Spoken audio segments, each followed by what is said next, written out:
Bago natin ipagpatuloy, shoutout muna sa ating mga masugid na taga-subaybay, Jano Magalona, Ruel Castro, Bloodlust, at Jake Javillanar, maraming salamat po sa inyo. Kabanata 2751. Bagamat si Akio ay ang Sword Saint ng Shindanwei, ang War God of the Island Country, ang Imperial Physician, at ang pinuno ng unyon ng mga tao at kalikasan. Alam na alam niya ang sarili niyang limitasyon.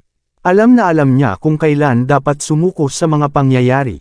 Naghanda siya ng maraming plano, at nakuha pa ang sarili niyang mga estudyante, ang Son of Raiden, dito. Sa kabila nito, lahat sila ay pinalipad sa isang sampal lang. Sa ilalim ng napakahirap na pag-asa na ito, hindi kailanman tatanggihan ni Akio si Harvey maliban kung siya ay talagang walang takot. Kaya naman, pagkatapos ng pagkatama ng sampal sa mukha ng kanyang nasasakupan at pinalipad ang huli sa dagat, tumakas si Akio ng walang pag-aalinlangan. Sanay na rin siya sa pagtakas. Kahit nasa dagat siya, hindi iyon nagpabagal kahit kaunti. Sa isang iglap lang ay papalapit na siya sa dalampasigan. Pagkatapos ay hinarap ni Harvey ang natitirang mga taga-isla sa cruise ship na may kalmadong hitsura. Lahat sila ay lumuwag sa gulat at takot, na tila ba ang kanilang mga paniniwala ay ganap na gumuho at nabasag ang kanilang mga isipan. Hindi nag-abalang makipagpalitan ng salita si Harvey sa kanila. Nagpadala siya ng text, at pagkatapos ay hindi na nag-aksaya ng oras na sumisid diretso sa karagatan upang habulin si Akio. Pagkatapos ng lahat, si Akio ay ang Diyos ng digmaan at ang Sword Saint. Kahit naduwag siya, makikita pa rin ang lakas niya.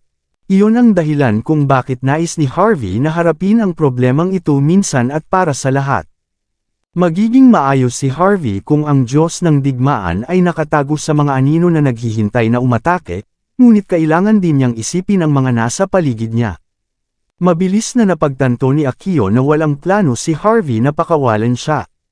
Nagmamadali siyang pumunta sa dalampasigan bago tumakas sa masukal na kagubatan. Ang kagubatan ay matatagpuan sa likod mismo ng Mount Taipang.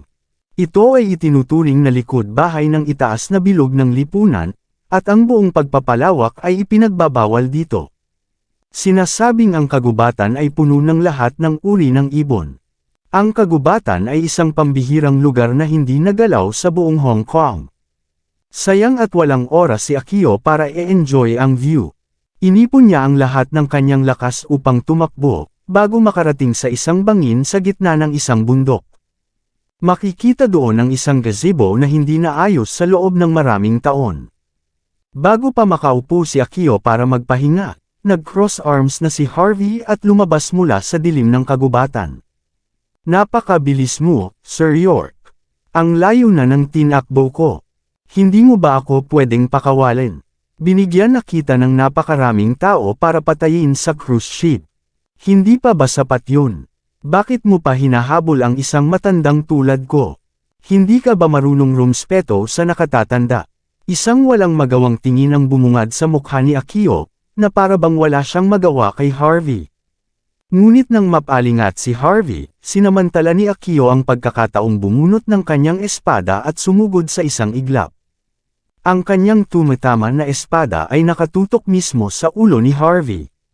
Ito ay isang lubhang nakakatakot na pag-atake. Naturally, walang choice ang Sword Saint kundi kumilos noon at doon. Kalmadong pinagmamasdan ni Harvey ang pag-atake ni Akio, na parang alam na niya na mangyayari ito. Kalmado pa rin gaya ng dati, humakbang siya pasulong bago itinaas ang palad kay Akio. Sampal. Isang malakas na sampal ang umalangaw sa hangin. Kaya lang, pinadala si Akio na lumipad sa himpapawid na parang rocket ship. Pagkatapos ay bumagsak siya sa lupa ng malakas. Bahagyang nanginig si Harvey nang lumitaw ang pagsimangot sa kanyang labi. Si Akio ay isang kasuklam-suklam na duwag, ngunit karapat-dapat siya sa titulong Sword Saint. Si Akio ay nagpakawala ng nakakaawang sigaw sa sakit bago umubo ng dugo, isang walang magawang ekspresyon sa kanyang mukha. Nakakahanga ka talaga, Sir York. Isa ka ng Peak God of War sa murang edad. Kung hindi ko nakita sa sarili ko, hindi ako maniniwala. Gaano kaganda kung ang isang talentong tulad mo ay nagmula sa maharlikang pamilya ng aking bansa. Enough talk. Wala nang makakapagligtas sa iyo ngayon, mahinahong sagot ni Harvey, hindi nabigla sa papuri. Noong nasa cruise ship pa tayo, nagpadala ako ng text para harangan ang lahat ng serbisyo ng komunikasyon sa lugar. Sa madaling salita, hindi matatanggap ang mga mensaheng ipinadala mo ng palihim. Natigilan si Akio bago kusang hinugot ang sarili niya telepono. May pulang tandang padamdam sa tabi mismo ng tawag para sa tulong na ipinadala niya 10 minuto ang nakalipas. Bastos! Galit na sigaw ni Akio. Anak ng tinapa. Pinipilit mo ba akong lumaban? Ikaw, kunin mo ito. Walang kamatayang slash. Sigaw ni Akio sabay laslas ng espada. Kumunat ang noo ni Harvey. Wala siyang choice kundi umatras dahil wala siyang dalang armas. Nang akala ni Harvey ay sasamantalahin ni Akio ang kanyang pagkakataon na umatake, binaril siya ni Akio at tumakbo patungo sa tuktok ng bundok. Tuluyan nang natigilan si Harvey. Hindi siya makapaniwala na ang mataas at makapangyarihang Diyos ng digmaan ay magiging ganito kawalan siya. Kung iisipin, tatakas kaagad si Akio pagkatapos magkunwaring pag-atake. Tumigil ka na sa pagtakbo. Ungol ni Harvey. Ito ang hitsura ng Diyos ng digmaan. Hindi man lang tumangala si Akio habang tumatakbo siya sa masukal na kagubatan, pilit na tinatuboy si Harvey. Pinanliitan ni Harvey ang kanyang mga mata kay Akio habang nakasunod siya sa likuran ng huli sa steady na lakad, na pinapanatili ang isang ligtas na distansya sa pagitan ng dalawa. Napakabilis ng paggalaw ng dalawa, na parabang nakikipagkumpetensya sila sa isang sprint race. Hindi nagtagal, nakarating sila sa isang bakanteng lote malapit sa tuktok ng bundok. Pagdating roon ni Akio, ang mukha niya ay naging masama. Agad siyang gamulong sa lupa, at saka hinayla ang poste na nakalagay sa lupa. Swoosh, swoosh, swoosh. 18 buo na poste ng puno ang ibinato kay Harvey mula sa lahat ng direksyon. Magandang kalungkutan. Handa na si Harvey. Sa simpleng pag-ikot ng kanyang katawan, hamabi siya sa pagitan ng mga haligi at iniwasan ang mga ito bago muling bumagsak sa lupa. Pagkalapag niya, ang duwag na si Akio ay itinusok ang kanyang espada sa puso ni Harvey.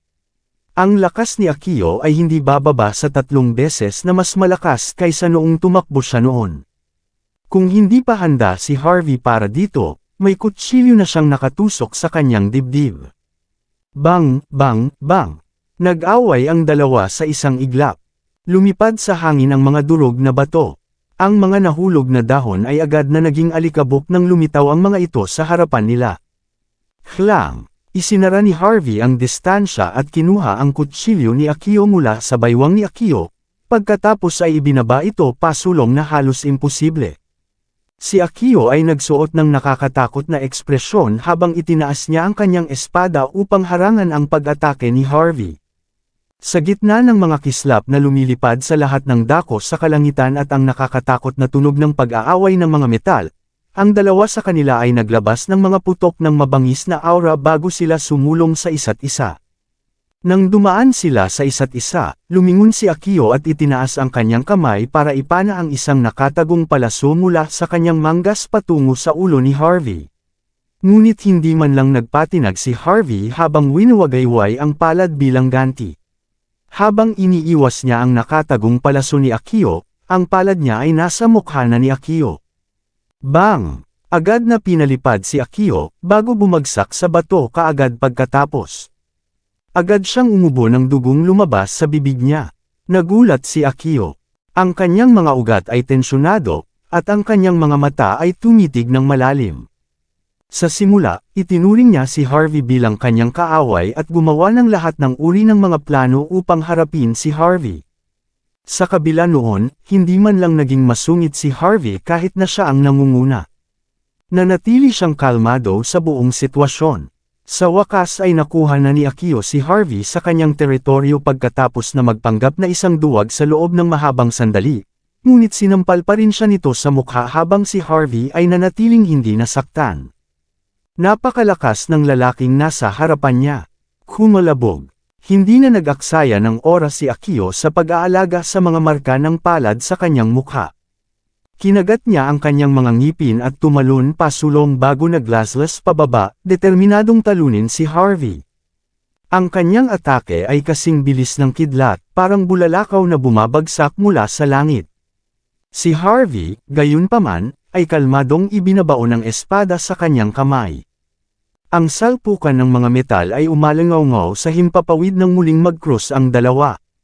Si Harvey ay nakatayo sa gilid ng bangin, habang si Akio ay nakatayo malapit sa kagubatan. Anong batang bayani ang mayroon tayo rito?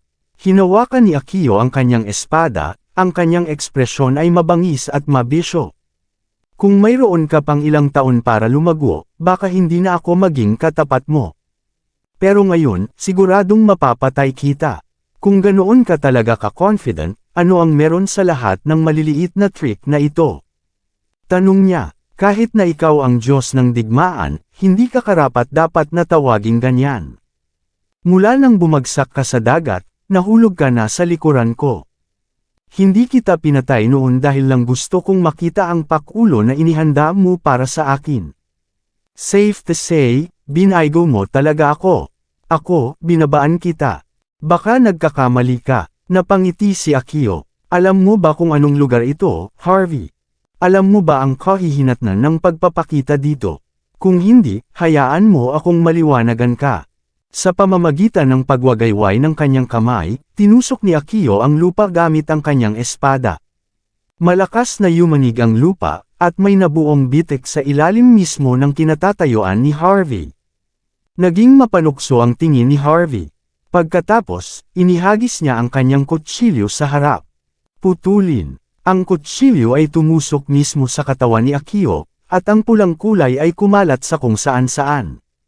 Isang baliw na pagtawa ang umalangaw-ngaw sa kanya habang siya ay umatras, walang bakas ng panghihinayang sa kanyang mukha. Natamba si Harvey bago pa niya naintindihan ang mga nangyayari.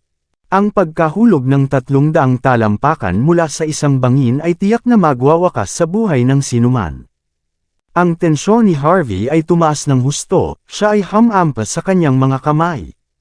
Habang ginagawa niya, ang mga bato, at ang mga tumutubong sanga at iba pang bagay ay tila nagpabagal sa kanyang pagbagsak. Bang! Hamampas muli si Harvey at lumipad sa hangin, patungo sa natural na spring. Nahulog si Harvey sa tubig, lumapag na may malaking splash. Ang lahat ng kapangyarihan mula sa pagkahulog ay agad na nawala. Halos kasabay nito ay agad na tumalon mula sa tubig ang isang babaeng naliligo sa bukal. Nakalugay ang mahaba niyang buhok habang nakatapak sa lupa na nakayapak. Nakatapis siya ng tuwalya na tumambad sa makinis niyang balikat at makinis na binti. Naningkit ang mga mata ni Harvey nang sa wakas ay umahan siya mula sa tubig. Agad niyang namalayan na pumasok siya sa paliguan ng mga babae. Kaagad pagkatapos, maraming kabataang babae na nakasuot ng damit ang sumugod na may mahabang espada sa kamay. Itinutok nila ang kanilang mga espada kay Harvey. Anong nangyari, Miss? Temple of the Five Virtues. Ikaw, Thiolate Hole. Tinitigil ni Harvey ang babaeng bumungad sa kanya ang buong katawan, natataranta ng higit sa lahat. Hindi niya inaasahan na mapunta sa mismong kinaroroonan ng babaeng ito. Sa pagkakita ng napakalinas at magandang mukha, sa wakas ay naunawaan ni Harvey kung bakit tinawag na dalaga ng dambana ang babaeng ito. Kung tutuusin sa kanyang hitsura lamang, hindi siya naiiba sa isang anghel. Ang engranding plano ba ni Akio ay ang palapagin si Harvey sa paliguan ng dalagang ito para makita niya ito sa lahat ng kanyang kaluwalhatian. Kung ganoon nga, hindi ba dapat matakot si Akio na bugbugin siya ni Vince hanggang mamatay? Kung tama ang pagkakaalala ni Harvey, na-attract din si Vince kay Teal. Nagniningning ang maliwanag na mga mata ni Teal na may bakas ng takot. Pilit niyang inayos ang sarili bago inilipat ang tingin kay Harvey. Maya-maya ay nakilala na niya ang pervert na biglang sumulpat sa kanyang banyo. Harvey York. Malamig niyang bulalas. Ano? Itong lalaking ito si Harvey. Siya ang hindi gumalang sa Temple of the Five Virtues. Siya rin ang sumira sa ating auction. Pinatay niya si Scarlett pero may lakas ng loob siyang hilingin na bigyan namin siya ng pahayag sa loob ng 3 araw. Paanong napaka-walang hiya niya? Siya na nagpakita dito ay ang iyong pinakadakilang panloob na dumi, Miss. Nararapat siyang mamatay. Isang disipulo mula sa Temple of the Five Virtues ang sumugod ng may galit na sulyak, na handang batasin si Harvey. Klang! Pinitik ni Teal ang kanyang mga daliri at itinapon ang mahabang espada. Saka siya naglakad sa likod ng papel na dingding para magsuot ng damit. Bihira lang magkaroon ng natural spring sa Hong Kong. Huwag mo itong sirain ng dugo nito. Agad na ibinaba ng mga alagad ang kanilang mga ulo. Masyado kaming pabaya, Miss. Kakalad ka rin namin siya palabas bago namin siya patayin. Mabangis na hinugot ng mga estudyante ang kanilang mga espada habang nakatitig kay Harvey na nasa paliguan pa rin. Ang taong ito ay lumaban sa Temple of the Five Virtues. How dare he barge into the maiden's bathhouse? Nararapat siyang mamatay. Pwede ko bang ipaliwanag ang sitwasyon? Hindi na kailangan ng karahasan. Napabuntong hininga si Harvey. Dumiretso si Harvey sa banyo ng mga babae at nakita ang bawat pulgada niya. Kahit anong tingin niya sa sitwasyon, alam niyang mali siya. Kaya naman, wala siyang balak na lumaban. Naloko ako na tumayo sa isang bangin. Nahulog ako pagkatapos nito. Nakakita ako ng natural spring dito noong nasa ere ako. Kaya naman tumalon ako dito. Hindi yun sinasadya. Ha! Nagulat talaga ang mga estudyante. Hindi sila kailanman maniniwala na si Harvey ay nahulog ng napakalayo mula sa isang 300 talampakang bangin. Anyway, iyan ay isang taas na 300 talampakan. Gayunpaman, hindi namatay si Harvey mula rito. Anong sakit na biro ito? Hinayla ba siya ng babae sa paliguan para ibigay sa lalaking ito ang so-called statement? Natakot ba siya dahil wala siyang karanasan sa mga ganitong bagay? Iyon ba ang dahilan kung bakit siya nanggulo dito?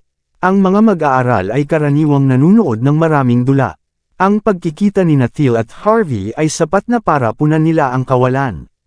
Hindi sila nang ahas na magpakita ng anuman sa kanilang mga mukha.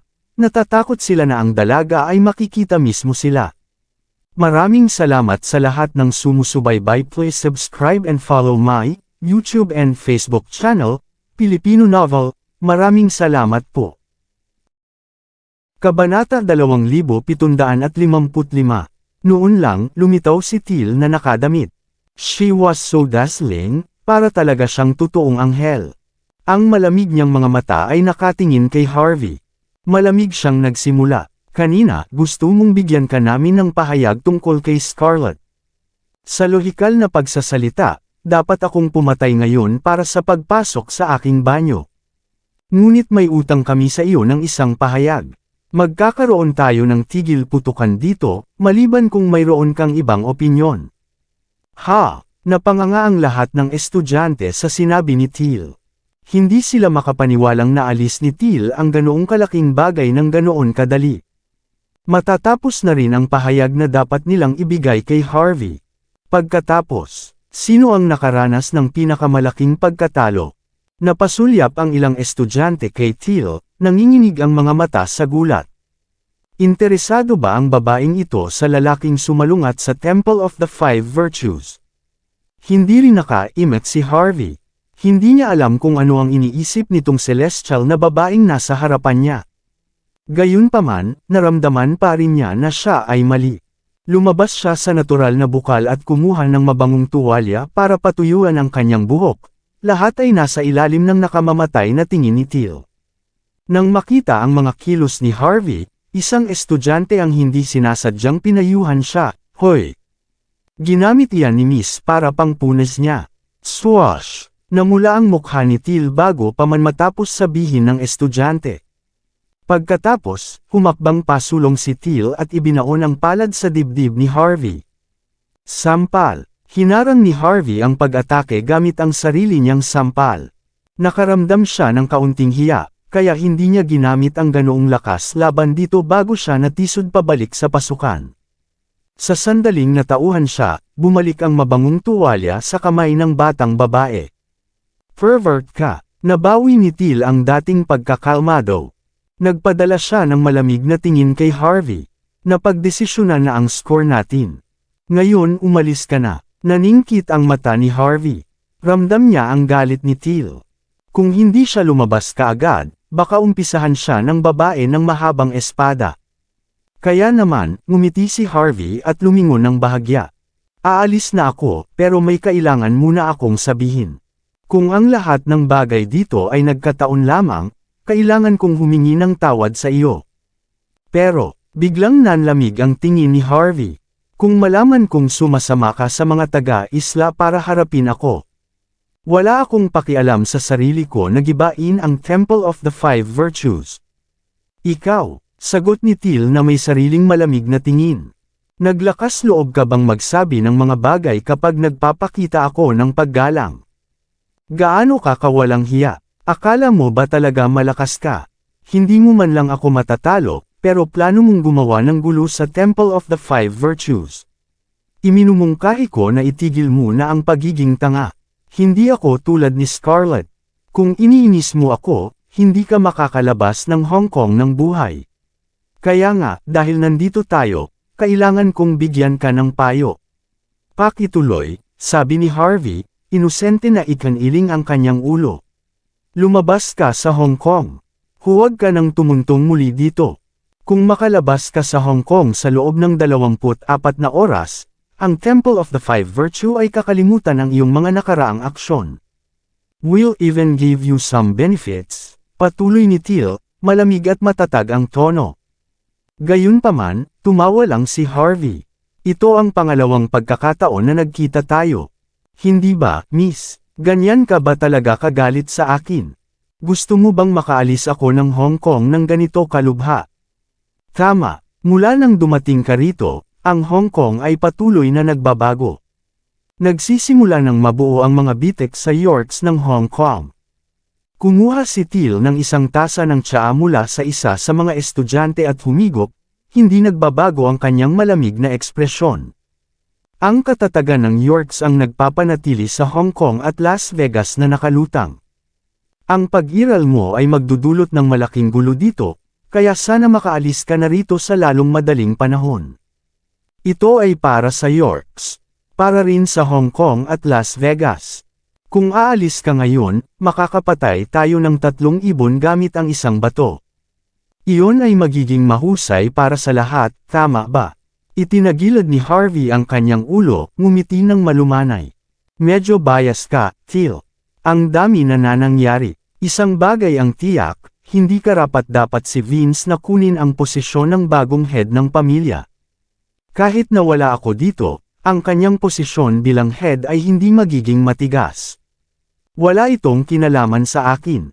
Hindi rin ako magdadala sa mga ganoong bagay na walang kabuluhan. Kumunat ang noo ni Teal. Ganyan ka ba talaga kahirap, Harvey? Hindi ako ang matigas ang ulo. Wala akong tinatago. Bakit kailangan kong umalis sa Hong Kong noong una? Nagkibit balikat si Harvey. Napaka-direkta niya. Hindi ko gusto ang sino dito, ngunit walang sino man ang magsasabi sa akin kung saan ako pupunta. At saka, may utang pa kayong statement sa akin. Kahit na walang katuturan, gusto mo ba talagang umalis ako sa Hong Kong dahil lang sa nagkataon na nasilipan kita? Medyo magaling ka sa negosyo, hindi ba? Kung tutuusin, flat ka na kasing flat ng cutting board. Ang sakit lang ng mata ko kakatingin sa'yo. Kung nais mong gamitin ito bilang isang patas na pahayag, kung gayon ay ito na yon. Kukunin ko ito, pero para pilitin akong palabasin ng Hong Kong. Dapat masyado mong pinahahalagahan ang iyong sarili. Sa tingin mo ba wala pa akong nakitang babae? Sa tingin mo talaga isa kang uri ng Diyosa? Ikaw ay walang karapatang tingnan ko sa mga mata ko. Wala akong karapatan. Kalmadong naglakad si Teal at itinaas ang ulo, pinaningkitan si Harvey. Isang nakakapreskong amoy ang umagos mula sa kanyang katawan. Alam mo ba kung bakit kita kinaiinisan simula noong una tayong magkita? Dahil ikaw ay isang tao na hindi alam kung kailan aatres. Maaaring isantabi ni Vince ang kanyang kahihiyan at pasayahin ang mga taga-isla para sa kanyang posisyon at sa pamilyang York, at sa katatagan ng Hong Kong at Las Vegas. Pero ikaw, Bukod sa pagpapakitang gilas sa publiko, ano pa ang magagawa mo?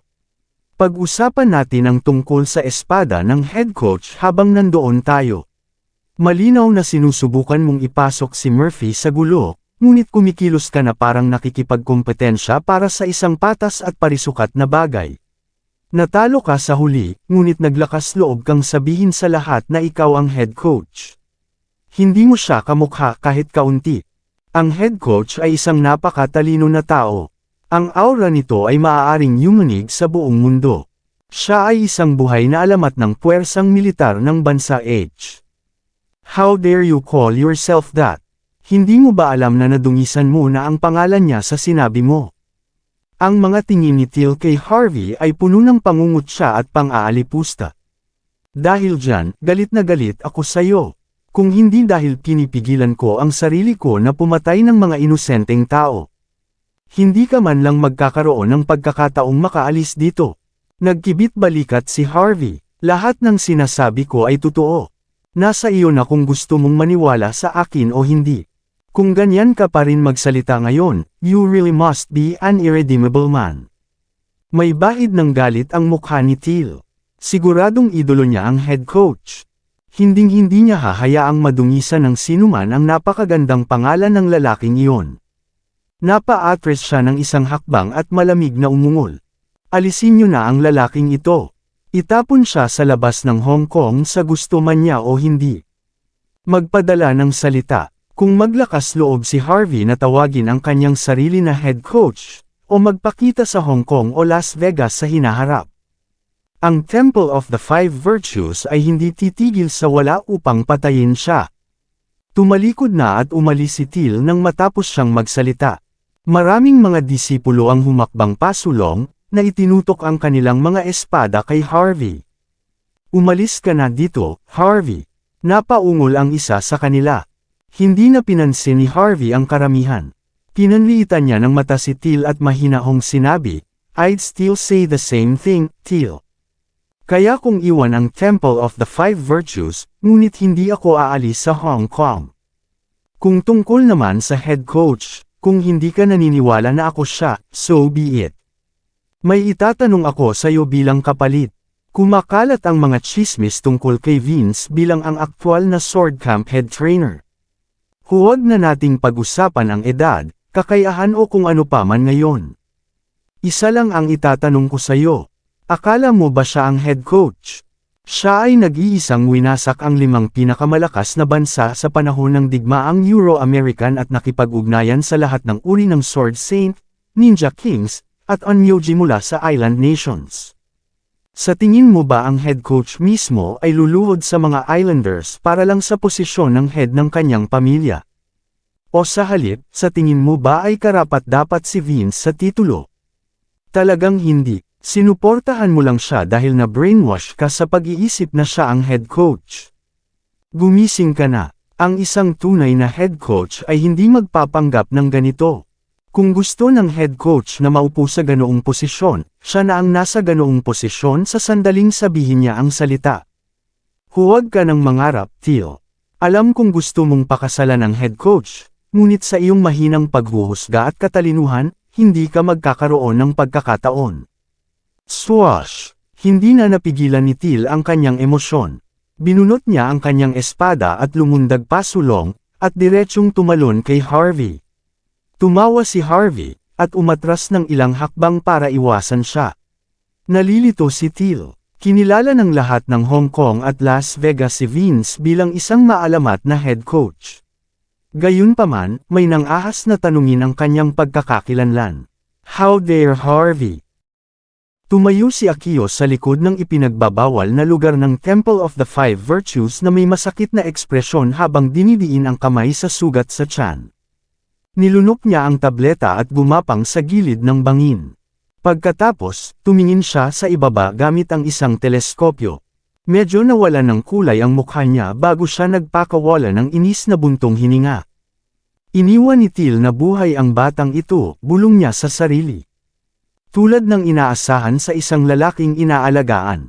Hindi kakayanin ng mga babae na patayin siya. Napatayo si Akio, gustong maglinis ng landas bago umalis, Pagkatayo niya ay isang mahinang kalabog ang maririnig mula sa likuran. Nang mapagtanto niya ito, mabilis niyang binalutan ang kanyang sugat at tumalikod at itinaas ang kanyang espada. Lumipas ang sandali, unti-unting palamig ng palamig ang hangin. 1 minuto lang ang lumipas, pero parang wala ng hanggan.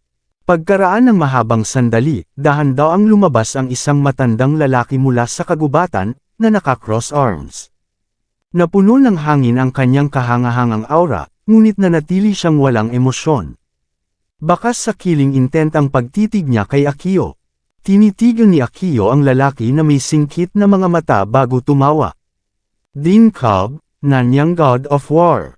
Dahil alam mo kung sino ako, dapat mong malaman ang mga bagay na sinabi ko sa iyong anak na sabihin sa iyo, sagot ni Din. Mukhang hindi mo pinansin ang babala ko, Sword Saint Yashara. Ano, 10 taon na akong nagtago, at nakalimutan na ako ng buong mundo. Bahagyang naningkit ang mga mata ni Akio. Siyempre kilala niya kung sino si Din. Ang parehong India at Thailand ay hindi nagawang paksain ang Nanyang sa loob ng maraming taon. Mayroon pa silang impluwensya sa tubig ng Timog Silangan. Si Din ang isa sa mga dahilan kung bakit nanatiling matatag ang Nanyang. Sinasabing ang mga ninuno ni Din ay nagmula sa bansa H. Pagkatapos nilang lumipat sa Nanyang, kumikita sila para sa kanilang sarili gamit ang kanilang sariling lakas. Ang pamagat ng Nanyang God of War ay hindi lamang nagpahiwatig ng paggalang ng mga tao, kundi pati na rin ang kanyang kapangyarihan na mamuno sa Timog Silangan na tubig. Alam na alam ni Akio na kung tutuusin sa estado niya ngayon, hindi siya kalaban ni Din. Sa oras na iyon, wala siyang balak na umatake. Ikaw ay isang tao mula sa Nanyang. Ako ay mula sa island country. Matagal nang payapa ang ating bansa. Hinding-hindi tayo nakikipag-away, sabi ni Akio sabay ngiti ng pilit. Ang iyong mga tao at ang bansa H, sa kabilang banda, ay may alitan sa nakapalibot na tubig. Sigurado ka bang gusto mo akong labanan ngayon, lahat para sa lalaking iyon? Sigurado ka bang gusto mong labanan ang island country? Dapat mong malaman na hindi lang ako ang kumakatawan sa Shindan Wei, kundi pati na rin ang 6 martial arts schools at ang 5 royal families. Sa tingin mo ang isang ordinaryong tao na tulad mo ay makakalaban ng marami sa amin. Bumalik ka na at umalis ngayon, at magpapanggap akong walang nangyari. Marahil ang Shindan Wei ay magbibigay pa sa iyo ng higit pang mga pagkakataon upang makipagtulungan. Ang mundo ay umiikot sa kita. Tama ba ako, God of War? Desperado si Akio na kumbansihin si Din para makontrol niya si Din. Sabi ng mga tao magaling kang magsalita. Nakikita ko na ngayon.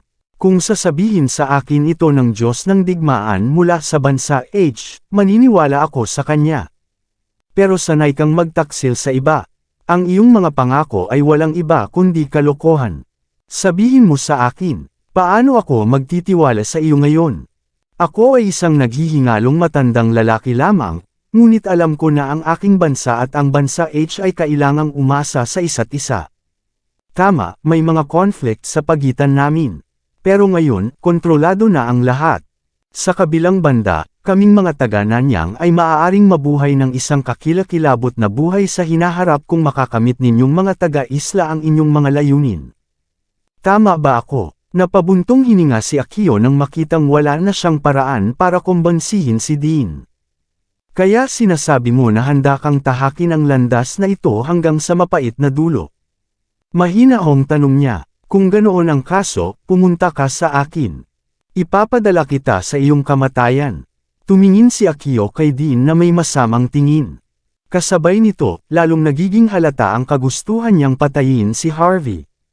Hindi pa ganoon katagal nang dumating si Harvey sa Hong Kong at Las Vegas. Ngunit sa loob lamang ng maikling panahon, nakuha ng lalaking iyon ang napakaraming malalakas na tao sa kanyang tabi. Kung mabubuhay at humihinga si Harvey, hindi magtatagal bago makulong ang island nation sa Hong Kong. Natatakot ako na hindi mo ito magagawa. Hindi mo magagawa iyon kahit na sa iyong kalakasan, lalo pa sa kaawa-awang kalagayan mo. Kung gusto mo akong patayin, kailangan mong dalhin ang iyong matandang amo, si Ishan Yamamoto. Nanatiling walang pakialam at walang emosyon si Dean. Wala kang karapatan. Napabuntong hininga ulit si Akio. At saka, siya ay nag-iisa sa loob ng maraming taon. Ang mga trivialities ng outside world ay walang ibig sabihin sa kanya. Para pigilan kang mang-istorbo sa kanya, kailangan kong subukan ng kaunti pa. Kumuha ng isa pang tableta si Akio bago ito nilunok ng walang pag-aalinlangan. Nanigas ang kanyang katawan, at namumula ang kanyang mga mata. Ikinumpas niya ang kanyang kamay, at direktang ipinutok ang isang nakatagong araw patungo kay Dean. Ikanaway din ni Dean ang kanyang kamay, na hamampas ng isang malaking bagzo ng hangin na tumabi sa palaso. Pagsabog, boom! Kaagad pagkatapos, isang malakas na pagsabog ang tumunog sa gitna ng kagubatan. Nagliwanag ang mga mata ni Dean, walang iya talaga si Akio. Ang mga gods of war at sword saints na tulad niya ay gumagamit lamang ng mga kasuklam-suklam na petty tricks. Nakakahiya namang tanawin. Matapos iwasan ang pag-atake, sumugod si Dean at sumuntok. Malamig na tumawa si Akio na parang wala siyang balak na awayin ng diretsyo si Dean. Muli niyang ikanaway ang kanyang kamay at naglabas pa ng mga pana. Boom, boom, boom. Maririnig ang mga pagsabog, at agad na nagliyab ang kagubatan. Hindi pinansin ni Dean ang kaguluhan at lumitaw sa likuran ni Akio, na parang multo, bago umatake gamit ang parang espadang sweep ng kanyang kamay. Namula ang mukha ni Akio nang makita ang palad ni Dean na diretsyong nakaturo sa kanya. Ang nanyang God of War ay kasing lakas ng 10 taon na ang nakalipas. Nangangahulugan ito na nakuhang muli ni Dean ang kanyang lakas. Kung si Akio ay hindi tumanggap ng ganito kalaking pinsala, maaari siyang magkaroon ng patas na laban kay Dean. Ngunit tulad ngayon, ang mga bagay ay malinaw na mas mahirap. Sa oras na ito, lumalim na ang galit ni Akio kay Harvey. Kabanata 2760. Klang. Walang pagpipilian si Akio kundi iugoy ang kanyang espada para harangan ang pag-atake ni Dean. Sapat na ang indayog para pilitin si Dean pabalik, habang tinatanggihan din niya ang pagkakataong patayin si Akio. Sa kasamaang palad, ang parehong indayog na iyon ang nagpilit kay Akio na umubo ng maraming dugo. Ilang beses siyang huminga ng malalim para pigilan ang sakit, ngunit mas lalong lumalim ang pagkamuhi niya kay Harvey. Nang makita ang malungkot na ekspresyon ni Akio, sinabi ni Dean. Hindi ka kasing galing ni Miyata. Maari man lang siyang makipagpalitan ng ilang galaw kay Sir York. Pero ikaw, hindi ka makakatanggap ng kahit isang hit. Natakot ka sa pagkamatay ni Miyata, kaya hindi mo maiiwasan ang talam ni Harvey. At ngayon, ang kanyang espada ang magiging kamatayan mo. Malamig na tumawa si Akio. Si Harvey ay isang random na aso sa nayon. Kung hindi ako nagmadaling umalis sa aking bansa at dinala ang ilang bagay. Hindi man lang magkakaroon ng pagkakataon ng batang iyon na kaltiin ako. Kapag bumalik ako sa aking bansa at magsanay para sa 1 o 2 taon, sasabihin ko sa bastos na iyon kung gaano ako kalakas. Napabuntong hininga si Dean. Kung aaminin mo na hindi ka tugma kay Harvey, irerespeto pa rin kita. Ngunit ngayon, ikaw ay isang talunan na nagtatahol lang na parang bagyo. Akio Yashira, talagang hindi ka karapat-dapat sa titulong God of War at Sword Saint. Puputulin ko ang iyong mga paa at ipadala sila sa kay Sir York bilang regalo. Wala ka ng pagkakataong bumalik ngayon. Isang hakbang pasulong si Dean, at tumalon mismo kay Akio. Napalitan ng pangit ang mukha ni Akio. Handa na siyang lumaban, nang marinig ang isang malakas na tunog mula sa 1 milya ang layo. Bang! Kumunat ang noo ni Dean sa himpapawid bago inikot ang kanyang katawan sa gilid. Isang mahabang bala ang lumipad sa kanyang buhok, na nagdulot ng malaking butas sa puno. Walang emosyong lumingon si Dean at nakita niya ang isang lalaking may hawak na sniper rifle na nakasandal sa isang malaking bato sa kabilang bahagi ng bundok. Pinikit ni Dean ang kanyang mga mata. Agad niyang napagtanto na ang mahusay na taga-baril ay nagtatrabaho para sa kaaway. Bahagyang natigilan si Akio bago gumulong sa kanyang tagiliran, nawala sa kagubatan na parang cheetah na nangangaso sa kanyang biktima. Isang bagong kalaban ang ganap na nagkulong kay Dean. Tahimik na nakatingin si Dean sa bundok, nakasimangot. Mainit na napangiti ang sniper nang makitang walang balak si Dean na habulin sila. Lumingon si Dean at nakitang nagpadala ng patrol team ang Temple of the Five Virtues matapos marinig ang kaguluhan. Hindi siya nag-aksaya ng oras at tumakbo pababa ng bundok, sinamantala ang pagkakataong tawagan ang numero ni Harvey habang nandoon siya. Ginoong York, nakatakas si Akio. Mayroon silang walang kapantay na mga taga-baril sa kanilang panig. Napabuntong hininga si Harvey na kakasakay lang ng taxi. Naintindihan ko. Salamat, Elder Cobb. Ako na lang ang hahawak kay Akio. Kung makakalabas siya ng buhay sa lugar na ito, haharapin ko siya sa Island Country sa susunod. Samantala, isang Toyota Alphard ang nakaparada sa tabi ng isang Ferrari ni Lexi sa Wancheng Expressway.